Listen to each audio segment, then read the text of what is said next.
السلام عليكم أبو صالح.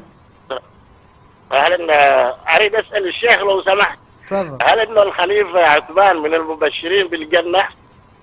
نعم. وإذا ممكن يعني الشيخ شوي يتكلم عن ذين العشرة المبشرين بالجنة لو سمحت، وشكرا. إن شاء الله. لنا سؤال الأخ أبو صالح، هالأيام قاعد تجينا أسئلة عن المبشرين في الجنة. الإخوان الشيعة جزاهم الله خير يسمعون قنوات الوهابية يعني دائما تردد عليهم كلمة المبشرين بالجنة. المبشرين اللي اعتبروا عبالهم أن المبشرين بالجنة فعلا حقيقة، في هناك حديث في 10 مبشرين في الجنة، فيسأل هل عثمان من المبشرين في الجنة؟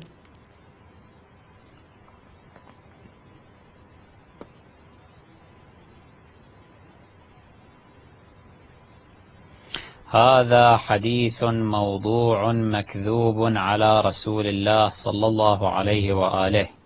لا يوجد 10 مبشرون بالجنة لعدة أسباب. أولا، هذا الحديث مروي عن طريق سعيد بن زيد، وهو من جملة الذين زعم أنهم من المبشرين بالجنة، وغير خاف أنه بحسب القواعد العلمية فإنه لا يمكن القبول بحديث أراويه يمتدح أو يزكي نفسه فيه. هذا لا يقبل إلا أن يكون هذا الراوي من جهة أخرى مزكا من قبل الله تبارك وتعالى أو نبيه صلى الله عليه وآله، أو مصدقا بحيث أننا نعلم أنه صادق في كل الأحوال. مثل هذا لم يدعه أحد لسعيد بن زيد ولا للراوي الآخر الذي أظنه كان عبد الرحمن بن عوف، فإنه أيضا من جملة الذين زعم أنهم من المبشرين في الجنة. فحين يروي امرؤ رواية أو حديثا عن رسول الله صلى الله عليه وآله ويكون في الرواية مدحا لنفسه ولشخصه أو تزكية لنفسه أو لشخصه، فإننا نشك في أنه هذا الحديث بالفعل صادر عن النبي أم لا. هذه جهة ثانية، أنه لو كان هنالك حقا 10 مبشرون بالجنة فلكان الأمر لا تقتصر روايته على 1 أو 2، لكان الأمر شائعا عند جميع المسلمين، ولو وجدنا رواة كثيرين يروون هذا الحديث وجاءنا عبر أكثر من طريق. فلم يكن الأمر هكذا، فإذا هذا الحديث موضوع باطل. الأمر الثالث، أن حديثا كهذا أصلا لا يمكن أن يكون قد صدر عن النبي صلى الله عليه وآله. لماذا؟ لأنه لا يمكن للنبي أن يشهد لأناس بالجنة مطلقا مع علمه بأنهم غير معصومين، وهذا يغريهم بالمعصية. إذا قال النبي لعثمان أنت مبشر لك بالجنة والنبي يعلم أن عثمان ليس بمعصوم، فهذا يجعل عثمان يعني يغريه بالمعصية.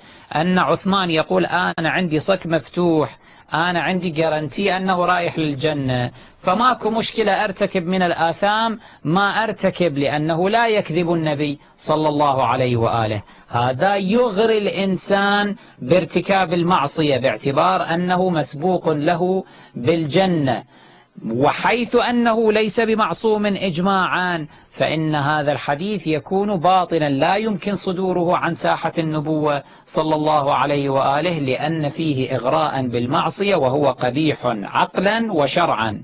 ثم الأمر الرابع الجدير بالملاحظة، أنه لو كان هؤلاء فعلا مبشرين بالجنة لما تقاتلوا وحارب بعضهم بعضا وكفر بعضهم بعضا.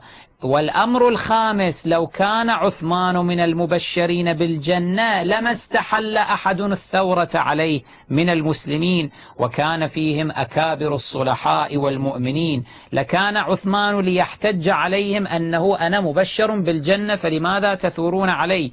ونحن نعلم أن جماعة من أكابر المسلمين ثاروا على عثمان وقتلوه، كمن ذكرنا أسماءهم بالأمس: الجهجاه بن سعيد الغفاري، حكيم بن جبلة العبدي، عمرو بن الحمق الخزاعي، عبد الرحمن بن عديس البلوي، حتى طلحة والزبير، حتى عائشة، كل هؤلاء اشتركوا في الثورة على عثمان بنسب متفاوتة. فلو كان عثمان مبشرا بالجنة فلماذا يثورون على رجل مبشر بالجنة؟ وكيف يستحلون دمه بذلك؟ فإذا هذا الحديث هو واضح البطلان، إنما وضعته السلطة، وضعته السياسة لكي تسبغ هالة قدسية على مجموعة من الرموز، وكان الغرض في ذلك تدعيم موقف الطائفة البكرية. فنتيجة هذا الحديث باطل، موضوع على لسان رسول الله صلى الله عليه وآله، يسقطه المنهج العلمي، يسقطه الواقع، فتاليا لا يكون عثمان من المبشرين بالجنة، بل في الواقع عثمان من المبشرين في النار، بالنار مبشر هذا، كما نحن أثبتنا إذ قتل ورجم هذه المرأة البريئة. والله عز وجل أو رسول الله صلى الله عليه وآله قال: من أفتى بغير علم فإن ملائكة الأرض والسماء تلعنه، فهو ملعون ويستلزم من ذلك أن يكون في النار، وبئس المصير. لعنة الله على عثمان وعلى أتباع عثمان.